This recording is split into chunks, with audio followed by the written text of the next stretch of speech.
안녕하세요, 여러분. 저는 오늘 소상공인 지원받는 법 강의를 맡게 된 송혜미 변호사라고 합니다. 저희는 지금 방역수칙을 지켜서 강의를 진행하고 있습니다. 그래서 저는 마스크를 벗고 지금 강의를 진행하게 되었습니다.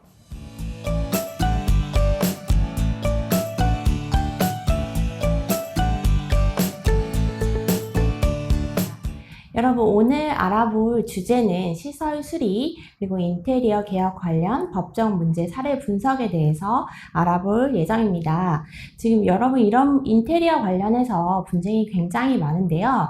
오늘은 이제 인테리어 공사 계약 시 유의사항, 그리고 이제 가견적서라는 것이 있고 견적서라는 것이 있고 계약서라는 것이 있는데 이 세 가지가 어떻게 다른지, 그리고 어떤 점을 주의해서 작성해야 되는지, 그리고 좋은 인테리어 업체를 찾는 방법, 이게 굉장히 중요하죠. 좋은 인테리어 업체를 찾는 방법은 과연 어떤 것이 있는지, 그리고 피해야 할 업체 유형은 도대체 어떤 것들인지에 대해서 저희가 살펴보도록 하겠습니다. 지금 우리 여러 분야에서 인테리어 공사들을 하시고 이게 하게 되면은 뭐 몇 천만 원에서부터 몇 억까지 들어갈 정도로 큰 비용이 들어가는 게 결국 인테리어 공사인데요. 일단 공사가 시작되고 나면 울며 겨자 먹기로 정말 업체 마음에 안 드는데도 끝까지 참고 참으면서 공사를 완성하시는 분들이 많이 있습니다. 그러면 계약을 도대체 어떻게 해야 이런 부분들을 우리가 참기만 하지 않고 제대로 계약을 할 수 있는지 그 첫 번째부터 알아보도록 하겠습니다. 첫 번째, 등록업체인지 확인해 보실 수가 있습니다. 여러분들 변호사도 이제 대한변호사협회에 가면 이 사람이 협회에 등록된 변호사가 맞는지, 법무부에서 이 사람에게 자격증을 준 변호사가 맞는지 확인을 하실 수 있는 방법들이 있습니다. 검색을 하실 수가 있는데요. 그럼 거기에 뭐 변호사 누구 이렇게 등록된 사람이라고 나오거든요. 마찬가지로 인테리어 업체도 등록 업체인지 여러분 확인해 보실 수가 있습니다. 보시면 이제 1,500만 원 이하의 인테리어 공사 같은 경우에는 미등록 업체도 가능하기 때문에 많은 미등록 업체들이 존재합니다. 그래서 내가 공사를 진행하면서도 지금 이 업체가 등록된 업체인지 미등록된 업체인지, 그래서 그 부분을 알 수 없어서 이제 난감한 경우들이 있는데요. 그럼 이걸 어떻게 확인하냐? 키스콘이라는 사이트가 있습니다. 지금 PPT에 보시면 URL이 나가고 있는데요. 그 건설산업지식정보시스템이라고 정식 명칭이 있습니다. 이 사이트에서 확인이 가능하십니다. 뒤에서 이 부분은 검색하면 어떻게 나오는지 다시 한번 알아보도록 하고요. 그래서 일단은 첫 번째, 등록업체인지 우리가 확인해 볼 수 있다는 거. 그러면은 등록업체인지 확인해 볼 수 있으면 피해야 하는 업체 유형은 당연히 이제 업체명을 수차례 바꾼다든지, 그 다음에 사업체 명의자명과 입금통장 명의자가 다른 경우, 이건 결국 명의를 계속 돌린다는 얘기거든요. 그러면은 이 부분은 굉장히 위험성이 있다. 그러니까 앞에서 여러 번 분쟁이 생겨서 이 부분을 이제 지우기 위해서 업체명을 바꾸고 또 지우기 위해서 바꾸고, 그러면 이게 실제로는 그렇게 많지 않겠다 생각하실 수도 있는데 굉장히 많습니다. 업체명을 수차례로 변경하는 경우가 생각보다 많기 때문에 예전에 내가 공사했을 때 이 업체 이름이 이거 A였는데 지금 확인해 보니까 B고, 이런 경우들이 굉장히 많습니다. 그래서 이 부분은 여러분들이 검색을 통해서 확인을 해 보실 수 있는 부분이기 때문에 업체명을 변경을 했는지, 그리고 내가 계약한 업체의 업체 명의자명과 입금통장 명의자명이 다른지, 이 부분은 실제로 분쟁이 발생했을 때 명의자명은 굉장히 중요하기 때문에 이 부분은 이상하다 그러면 꼭 짚고 넘어가셔야 합니다. 네, 그 부분 말고 또 중요한 부분은 견적서, 그리고 계약서, 뭐 가견적서, 이런 이야기들을 이제 혼용해서 쓰시는 경우들이 많이 있는데요. 대부분은 견적서가 있는 경우가 제일 많고, 인테리어 공사 관련해서 계약서가 있는 경우도 있지만 그 계약서가 제대로 작성되지 않은 경우도 있고, 심지어는 견적서도 계약서도 없는 경우들이 있습니다. 지금 화면에서 보이는 견적서를 보실 텐데요. 대부분 업체에서 처음 이제 평수만 듣고 주는 견적서는 가견적서입니다. 여러분 앞에 가자가 붙은 가견적서예요. 그러니까 진짜 견적서는 아닌 거예요. 그러니까 굉장히 범위가 넓게 책정이 되어 있습니다. 그러니까 이 부분에 타일을 붙일 건데 어떤 종류의 타일을 붙일 건지, 그러면 그 가격대가 조금 광범위하게 잡힐 수가 있거든요. 뭐 예를 들면은 진짜 심할 때는 뭐 100만 원부터 1000만 원까지 뭐 이렇게 넓어지기 때문에, 그러면 그 100만 원인지 한 장에 1000만 원인지 뭐 이런 부분에 대해서 엄청 금액이 달라지잖아요. 근데 그거를 굉장히 범위를 넓게 해서 일단은 뽑아보는 게 가견적서예요. 그리고 그 후에 이제 제대로 여기에는 이런 종류의, 이런 여기산, 뭐 수입산 아니면 국내산 뭐 어느 브랜드의 타일을 붙인다, 뭐 이렇게까지 구체적으로 이제 들어가서 뽑아볼 수 있는 게 견적서입니다. 그래서 가견적서 다르고 견적서가 다르죠.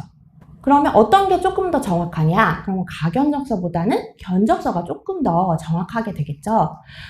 그런데 이 견적서가 그럼 계약서랑 똑같은 거 아니냐? 나는 견적서를 받아서 내가 이거로 공사를 진행했으니까 만약에 나중에 분쟁이 일어나면 소송에서 내가 견적서가 이게 계약서랑 같다라고 제출할 수 있는 거 아니냐라고 이야기하실 수 있는데요. 견적서랑 계약서랑은 조금 다릅니다. 계약서에는 우리가 도장을 둘 다 찍게 돼 있잖아요. 계약하는 사람들끼리. 그래서 두 사람 다 도장을 찍음으로써 동의를 했다, 의사가 서로 이제 합치가 됐다 라는 게 확인이 돼서 일단 계약서가 법원에 제출되면, 소송 중에 제출되면 두 사람이 이 계약서 내용에는 서로 이의가 없었구나 라고 인정이 되는데요. 견적서는 그렇지가 않습니다. 견적서는 한쪽이 일방적으로 보내는 거거든요. 요렇게 할 거예요 라고 보내는 거라서, 뭐 만약에 답으로 이제 네 이거 다 좋습니다 이렇게 진행해 주세요 뭐 이런 증거가 있으면 모르겠는데, 그냥 받기만 했다는 내용으로는 이게 계약서랑 동일한 효력을 가지지는 않습니다. 그러면 계약서는 또 견적서랑은 어떻게 다르냐? 지금 보시면 이게 인테리어 공사 표준 계약서입니다. 그래서 이 내용에 보시면 뭐 공사 기간이라든지 뭐 AS 기간이라든지 뭐 공사 내용에 대해서 상세하게 들어가 있고, 금액도 이제 뭐 계약금, 중도금, 잔금 어떤 식으로 지불을 할 건지, 그리고 늦어지면은 어떻게 배상을 할 건지, 이런 부분들까지 이제 구체적으로 들어가 있을 수가 있습니다. 그러면 계약서 너무 어려운데 어떤 것들을 꼭 넣어야 될까? 지금 계약서에서 이제 꼼꼼하게 체크하셔야 될 부분 몇 가지를 짚어드리면, 이제 공사 시작일 그리고 공사 종료일은 명확하게 적으시는 것이 좋습니다. 대부분 공사 시작일이나 종료일을 적지 않게 되면은 이 부분이 얼마나 늦어졌는지, 그리고 이 업체가 얼마나 이 공사를 해야 되는 의무를 해태하고 있는지, 그러니까 제대로 게으르게 하고 있는지 이 부분이 확인이 어렵거든요. 그렇기 때문에 공사 시작은 언제부터 한다. 대부분 근데 시작일은 또 적고 시작은 또 잘 해요. 피해야 될 업체들도 시작을 합니다. 왜냐하면 시작을 하지 않으면 이 부분은 또 형사적으로 사기 문제가 일어날 수도 있기 때문에 시작일은 지키는데 종료일을 명확하게 적으셔야 됩니다. 그래서 이 부분을 애매하게 적는 경우들이 있거든요. 뭐 이 부분에 대해서 뭐 몇 개월 후 아니면은 뭐 서로 또 이 부분도 합의할 수 있다, 뭐 요런 부분들을 적어서 애매하게 넘어가는 것들이 있는데, 명확하게 종료일을 뭐 이사 일정이나 오픈 일자나 뭐 이런 것들이 다 있으셔서 종료일이 늦어질수록 우리 손해잖아요. 그러니까 종료일은 명확하게 날짜로 기재하시는 것이 좋습니다. 그리고 이제 계약금, 중도금, 잔금에 대해서 적으시는데요. 이제 뭐 요청할 때 뭐 이런 식으로 적지 마시고 각각의 일자랑 그 다음에 액수를 어떻게 할지를 적으시는 게 좋습니다. 그래서 뭐 가급적이면 공사가 다 끝난 다음에 주는 비용은 늘리시고, 제일 처음에 주는 비용은 줄이시는 게 우리 입장에서는 도움이 됩니다. 그래서 일단은 계약금하고 중간에 필요한 돈은 다 주고 뭐 잔금 이렇게 적지 마시고, 보통 그렇게 이제 요청 올 때 중도금들은 다 지급한다 이렇게 하시는 경우들이 있고, 실제적으로 이제 공사를 진행하고 나면 이거 없으면 공사 못한다, 이 금액 지불 안 해주시면 이거 못 진행한다, 뭐 이렇게 되면서 줄 수밖에 없다, 이런 상황들이 발생해서 이제 답답해 하시고, 이제 정말 주기 싫은데도 일단은 공사를 진행해야 되니까 주시고, 이런 경우들이 있는데, 그 부분을 방지하기 위해서 이제 계약금, 중도금, 잔금은 나눠서 설정을 해두시고 각각의 일자랑 액수를 적어주시는 것이 좋습니다. 그리고 이제 제일 중요한 하자가 있잖아요. 하자는 어떤 부분은 바로 드러나는 것들이 있어요. 뭐 타일을 예쁘게 안 붙였다든지, 뭐 인테리어가 내가 원하는 부품을 사용하지 않았다든지, 이런 부분들은 이제 바로 알 수 있는 부분들이지만 뭐 누수라든지 단열이라든지 곰팡이 같은 하자들은 바로 발생하는 건 아니잖아요. 우리가 좀 생활을 해봐야 알 수 있는 부분들이 있잖아요. 그래서 그 부분들을 이제 뭐 끝나고 1개월 뒤에 모두 AS 기간은 종료된다, 뭐 손해배상도 그때까지만 한다 라고 하면은 우리 손해가 되는 거거든요. 그 이후에 계약기간 이후에 발생하는 AS에 대해서는 비용이 또 발생하실 수가 있습니다. 그렇기 때문에 이런 긴 기간이 좀 필요한 하자에 대해서는 AS 기간을 넉넉히 설정하시는 것이 좋고, 그런 하자가 발생했을 때 이제 인테리어 업체 책임이 맞으면 이 부분에 대해서는 손해를 배상해 줘야 된다, 내지는 뭐 다시 공사해 줘야 된다 라는 부분을 명시하시는 것이 좋습니다.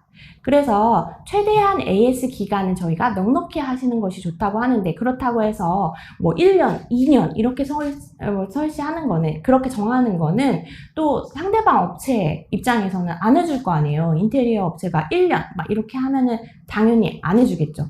그러니까 서로 합리적으로 생각할 수 있는 기간, 이제 보통은 잔금 지급하고 이제 2달 후까지 이제 보거든요. 그래서 2달이나 뭐 6개월 뭐 요렇게까지는 설정들을 하세요. 그러니까 뭐 AS 기간은 뭐 6개월로 한다든지, 만약에 이야기가 잘 돼서 서로 이제 합의하면 되는 부분이기 때문에 상대방이 나는 뭐 1년까지도 해주겠다 라고 하면은 굳이 우리가 거절할 필요는 없죠. 긴 기간 AS를 해준다는 거니까. 예, 그러니까 그런 부분들을 생각을 하셔서 AS 기간은 넉넉히 적으시는 것이 좋고, 그 다음에 이제 아까 제일 처음에 말씀드렸던 부분, 공사 중 대금 지급은 가급적이면 줄이시고 공사 후에 대금 지급은 늘리시는 것이 좋습니다. 그래서 어떤 경우에는 이제 내가 하자를 생활을 해보고 잔금을 지급을 하겠다, 하자가 어떻게 발생했는지 내가 확인이 된 후에 잔금을 지급하겠다 라고 해서 실제로 잔금을 2달 후에 지급하는 경우도 있거든요. 이 부분은 계약서에 이렇게 작성하실 수 있는 부분이기 때문에 이렇게 이야기가 되시면은 내가 2달 동안 좀 보고 제대로 하자가 나 있는지 없는지, 뭐 단열이나 누수나 곰팡이 같은 것들은 발생하는지 안 하는지, 이런 부분들을 확인해 보시고 나서 잔금을 지급하시는 것도 방법입니다. 네. 그 다음에는 여러분들 이제는 조금 많이 알고 계실 수도 있는데요. 하자이행 보증보험이라는 것이 있습니다. 그래서 이것을 가입할 수 있는, 가입이 가능한 업체인지 그 여부를 확인하실 수 있습니다. 이거는 이제 계약서를 작성하고 나서 계약 후에 가입이 가능하신데요. 공사 완료 후부터 보증 기간까지 이제 진행되는 보험이에요. 그래서 이거는 업체에서만 이제 가입을 할 수 있는 것 아니고요. 우리도 가입을 신청할 수가 있습니다.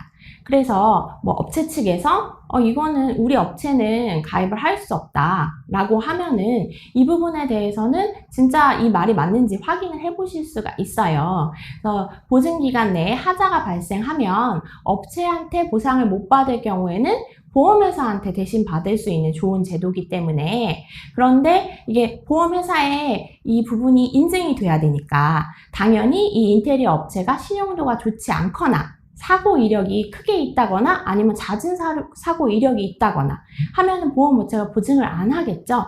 가입이 제한되겠죠. 그렇기 때문에 하자이행 보증보험을 가입할 수 있다는 거는 결국에는 그만큼 또 안전한 업체라는 것이 또 설명이 됩니다. 그래서 지금 보시면 이게 서울보증보험의 질문 게시판에 올라온 글이에요. 그래서 지금 내가 이런 걸 하려고 하는데 가입이 가능하냐 이런 부분이거든요. 그래서 보시면 절차가 서류를 제출하고 이제 개인정보 동의를 하면 신용도를 평가합니다. 서류 심사를 해가지고 보험료를 납입하게 되면 증권이 돼서 증권이 출력되고 나면 이때부터는 보장을 받는 거죠. 이런 절차를 통해서 이제 큰 공사일수록 안전하게 진행을 하실 수가 있습니다. 자, 그리고 보통은 이제 한 군데에서 약간 우리 홀린다고 하죠. 막 견적도 너무 저렴한데 내가 원하는 이미지 막 사진 보여주면서 이렇게 다 할 수 있다 라고 하는 경우들이 있어요. 그러니까 그런 경우에는 바로 그냥 견적서 받고 저 진행할게요 이렇게 하시는 분들 계시거든요. 그럼 나중에 꼭 골치 아픈 문제가 생길 수 있습니다. 그래서 가급적이면 저희 세 곳 이상 업체한테 견적을 한번 받아보세요. 그래서 세 군데에서 뭐라고 이야기하시는지 다 들어보시는 것이 좋아요. 그래서 똑같은 집인데 어느 한쪽이 견적이 너무 저렴하거나 아니면 너무 고퀄리티로 똑같은 가격인데 너무 좋은 퀄리티로 내준다고 하면 그 부분은 조금 이상하잖아요. 우리가 봐도. 그러니까 세 군데에서 이제 업체의 견적을 받아보고 비등비등한 가운데서 제일 저렴하고 제일 우리 공사를 잘 해줄 수 있는 것 같은 그런 곳을 선택하시는 것이 좋습니다. 그래서 저렴한 견적을 위해서 이제 필수적인 부분들이 있거든요. 이제 우리는 처음 인테리어 공사를 진행하다 보면 눈에 보이는 외관적인 것들을 많이 이야기를 하잖아요. 이런 분위기로 꾸미고 싶고 막 이렇게 얘기를 하는데 견적을 낼 때는 이제 뭐 배관이라든지 전기라든지 이런 눈에 보이지 않는 것들도 다 공사 들어가게 되면 그게 다 돈이잖아요. 근데 그런 부분들을 견적 낼 때는 우리가 묻지 않으니까 누락을 하는 거예요. 그러다가 이제 나중에 이 부분에 대해서 추가적인 공사가 들어가니까 추가 비용이 들어간다 라고 하는데 비용이 꽤 클 수 있거든요. 그러니까 그런 부분에 대해서 필수적인 부분에 대해서도 다 이제 견적이 들어갔는지 이런 것들을 확인하시면서 세 곳 이상 업체에서 견적을 제대로 받아보시고 그 안에서 이제 제대로 선택을 하시는 것이 중요합니다. 그리고 이 부분이 굉장히 이제 속상해 하시고 이 부분에 대해서 어쩔 수 없이 그래서 추가 비용 얘기된 게 아니었는데 처음 듣는 비용인데 중단할까봐 그냥 지급하시는 경우들이 많은데요. 그러고 나서 이제 물어보시는 경우가 있어요. 사기죄로 고소할 수 있냐? 이건 이제 사기 아니냐? 이렇게 이야기하시는데요. 이제 업체가 계약을 할 당시 그러니까 계약 처음부터 공사를 할 의사가 없었다. 공사 안 할 생각인데 우리 속였다. 그러면 사기죄가 성립이 돼요. 근데 제가 아까 잠깐 강의 중에 지나가는 말로 말씀드렸는데 공사가 이미 시작했다면 사기죄는 성립을 하지 않아요. 그래서 이제 피해야 될 업체들도 처음에 공사 시작한다고 하면서 뭔가를 좀 버린다든지 뭔가를 좀 철거한다든지 아니면 짐을 갖다 놓는다든지 이런 작업은 분명히 하거든요. 그럼 그때부터는 사기죄를 입증한다는 건 굉장히 어려워지고 성립되지 않는 경우가 너무 많아요. 그러니까 사기죄 부분은 조금 성립이 어려울 수 있다. 공사가 이미 시작됐으면. 그러면 사기죄가 안 되면 나는 이 계약을 해야 되니까 그쪽에서 추가 금액 요구할 때마다 내야 되나 이런 부분들을 걱정하실 수가 있어요. 그런데 그런 건 아닙니다. 여러분들이 이제 해지나 중단이 너무 무서워서 그렇게 되면은 나는 돈을 이중으로 쓰는 거 아닌가? 라는 생각이 들기 때문에 그렇게 되는 경우들이 있는데요. 일단은 추가금 얘기한 적이 없는데 계약서에도 들어간 적이 없는데 요구한다 라고 하면은 증거를 남겨두셔야 되잖아요. 나중에 뭐 소송을 진짜 할지 안 할지 모르지만 증거를 남겨두셔야 되니까 증거 중에서 제일 변호사들이 많이 이야기하는 게 내용 증명이에요. 뭐 문자나 카톡도 요즘에 증거로 많이 제출해요. 상대방이 받았으면. 근데 어쨌든 확실하게 하기 위해서 내용증명을 한번 발송해 두면 좋습니다. 그래서 이 내용증명 발송하실 때는 구체적으로 이제 인테리어 공사비 증액에 따른 상세 내역을 내가 요청한다. 네가 뭐 때문에 추가비를 요청하는 건지 내가 이걸 좀 확인해야 되겠다. 그래서 내용으로는 추가금 뭐 정확히 얼마, 뭐 2천만 원이었다. 그러면 추가금 2천만 원 요청하셨는데 상세 항목이 뭔지 내가 좀 봐야 되겠으니까 이걸 나한테 달라. 라는 부분을 증빙으로 남겨두셔야 됩니다. 그래서 정말로 이게 공사한 항목이었는지 그리고 이 부분이 이렇게 작업이 된 게 맞는지 부분을 증빙하기 위해서 이 부분은 남겨두시는 것이 좋습니다. 네, 그리고 해지에 대해서도 무서워하지 마시고요. 해지됐다고 하더라도 상대방이 공사를 중단했고 그걸로 인해서 내가 어떤 손해를 받고 다른 업체랑 나머지 공사를 할 부분이 있었다라는 거는 이제 따져보아야 되겠지만 그 안에서 손해가 있다면 손해배상 청구 가능하세요. 내가 너랑 안 하겠다, 해지하겠다라고 먼저 말했다고 해서 이제 내 책임이 되는 건 아니거든요. 그 안에서 이제 세세히 누구 책임인지 보기 때문에 너무나 해지를 무서워서 내가 큰 비용, 배보다 배꼽, 계약한 것보다 훨씬 큰 비용을 내고 계속 공사를 진행하지는 마시고 이 부분에 대해서 아까 말씀드린 것처럼 내용증명, 문자, 카카오톡, 구두도 만약에 녹음하셨으면 이 부분은 증거로 다 가능하니까 이 부분을 생각해 보실 수 있고 하자보수 청구나 손해배상 그러면은 내가 지금 오픈 때문에 너무 바빠서 지금은 소송을 접수할 수가 없다. 그러면 이게 지금 못하면 안 되냐? 사실 짧기는 짧아요. 공사 끝나고 1년 이내에 하셔야 되거든요. 1년 넘어가면은 소멸시효가 단기 소멸시효라고 1년밖에 안 돼요. 10년이 아니고 1년밖에 안 돼요. 그렇지만 1년 이내에는 청구가 가능하시기 때문에 이 부분은 기억을 해두셨다가 손해배상 청구하실 수 있습니다. 그러면 제가 이런 부분들 계약에서 이제 확인해야 되는 부분들 말씀드렸는데 제일 중요한 좋은 인테리어 회사는 그럼 어떻게 고르는지 빠르게 말씀드리도록 하겠습니다. 첫 번째 이제 실내 건축 면허가 있는 회사를 찾으시면 돼요. 이 실내 건축 면허는 조금 까다로워요. 통장에 뭐 1억 5천만 원 이상을 보유하고 있어야 되고 회사 내 자격증 기술자가 2명 이상 있어야 되고 이제 분쟁에 하자에 신속하게 대응하기 위해서 출자금이 5천만 원 이상 예치가 돼 있어야 되고 기업 진단도 받아야 돼요. 그러면 이런 업체 어떻게 알 수 있냐? 아까 말씀드린 키스콘 있죠? 키스콘을 검색하셔서 알아보실 수가 있습니다. 지금 보시면 이렇게 생겼거든요. 키스콘이. 여기에서 지금 업체 정보를 조회해 보시면 등록되어 있다, 면허가 있다, 그럼 뜨게 되고 면허가 없다, 그러면 뜨지 않습니다. 그러니까 이 키스콘, 국토교통부에서 운영하고 있는 키스콘에 들어가셔서 저기 보이시죠? 건설업체 정보 조회 여기로 들어가셔서 확인해 보실 수 있습니다. 그리고 오래된 회사를 찾아라, 업체명이 자주 변경되지 않는 회사를 찾아라 라고 했는데 그럼 어떻게 할 수 있냐 라고 하면은 이제 구글 같은 데나 네이버 같은 데 들어가셔서 기간을 지정하셔가지고 저기 보면 기간이 있거든요. 그래서 모든 날짜에서 뭐 한 5년 뒤, 뭐 3년 전, 뭐 이런 것들을 검색해 보시면 그 날짜에 해당하는 검색이 나와요. 그래서 그때도 이 업체가 있었던 건지 아니면 업체명을 변경했는지 확인하실 수가 있습니다. 그리고 경험 많은 회사를 찾으라고 했는데 이건 마찬가지로 구글에서도 검색해 볼 수가 있고요. 그리고 요즘에는 이제 자기가 어떤 걸 했다라고 블로그에 올리시기도 하잖아요. 그 업체가. 그래서 여기가 정말 내가 원하는 방향으로 공사를 했던 건지 그 카페 같은 데는 이제 오픈된 장소니까 한번 가보실 수도 있겠죠. 네, 가보실 수도 있습니다. 그러면 어떤 사기 유형들이 제일 많냐, 당하면 안 되냐. 제가 아까 약간 홀린 듯이 계약을 하게 되는 곳들이 있다고 했잖아요. 그래서 이제 쪽지 같은 걸로 영업하는 곳들이 있어요. 내가 뭐 정식으로 여기에 제휴되어 있는 업체는 아니지만 수수료 없이 저렴하게 해주겠다라면서 되게 애매모호하게 얘기하는 업체들. 그리고 또 보호되지 않는 중개업체.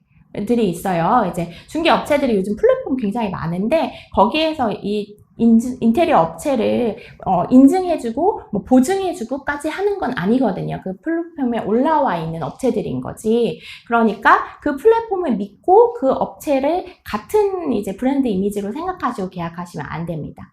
이제 마찬가지로 대기업 대리점 간판을 달고 있어도 이게 직영일 수가 있고 아니면 그냥 자영업일 수도 있기 때문에 이 부분을 확인해 보셔야 됩니다.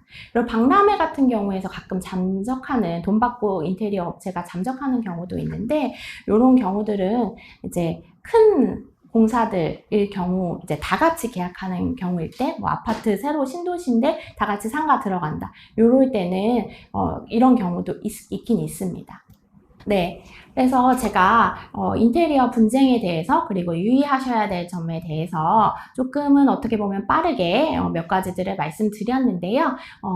지금 보니까 견적에 대해서 이제 궁금하신 것들이 있는 것 같아요. 그래서 아까 말씀드린 것처럼 보통 이제 업체에서 견적서 뽑아드릴게요. 처음 가서 얘기하는 그 견적서들은 거의 다 가견적서라고 생각하시면 돼요. 실제로 견적서가 나오려면 인테리어 업체 확인해 보니까 이제 도면도 그려봐야 되고 그걸 다 어렵게 며칠이 걸려서 설계를 하는 그런 과정이 필요해서 비용이 지급되지 않으면 그걸 진행할 수가 없다고 하더라고요. 실제 견적서를 뽑는 거는. 그러니까 처음에 받으시는 견적서는 좀 범위가 다양하게, 가격대 범위가 좀 다양하게 설정될 수 있는 가견적서 라는 거를 기억을 하시고 이 부분이 그럼 구체적으로 내가 원하는 이런 것들을 사용하면 정확하게 얼마의 금액이 나오는 건지를 다시 한번 물어보시는 과정을 거치시는 게 좋을 것 같습니다. 네, 제가 오늘 준비한 강의는 여기까지고요. 여러분들에게 좀 유용한 시간이 되었으면 좋겠습니다. 강의 재밌게 들어주셔서 정말 감사합니다.